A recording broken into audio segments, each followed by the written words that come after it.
Bonjour à tous, donc le dernier point du chapitre de chimie avant le test, donc c'est le récapitulatif, pardon.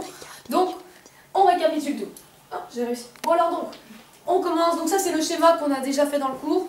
On va tout remettre dessus parce que c'est la conclusion qu'on a fait dans le cours, alors comme ça c'est plus rapide. Donc le sens conventionnel du courant, en gros c'est ce que les scientifiques ils ont comme idée de choisir le sens du courant, ils ne connaissaient pas, donc ils ont dit bon, ça va passer du plus vers le moins, donc c'est dans ce sens-là. Voilà. Bon, Madame Bayard, elle préfère qu'on mette qu'une seule flèche, donc on en met qu'une.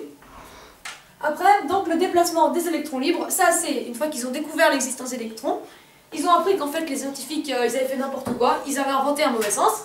Donc dans la vraie version, c'est comme ça. Bon, on voit pas vraiment que c'est du vert, mais c'est pas grave. Voilà. Donc ça, c'est le sens des électrons libres. En fait, ils ont appris que les électrons, comme ils étaient négatifs, ils allaient vers le plus.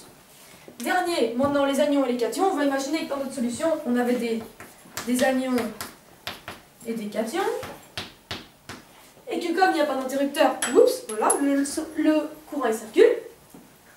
Comme je viens de le dire, les moins, les plus, là c'est pareil, les anions c'est les moins, comme on l'a vu plusieurs fois dans les vidéos précédentes, les cations c'est les plus. Donc, les plus, pardon, et ben ils vont vers le moins, donc ils vont dans ce sens-là.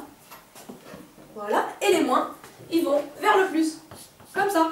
Et voilà, c'est tout. En connaissant rien que ça, et les vidéos qu'on a vues avant, bah vous connaissez tout le chapitre. Bonne chance pour le test!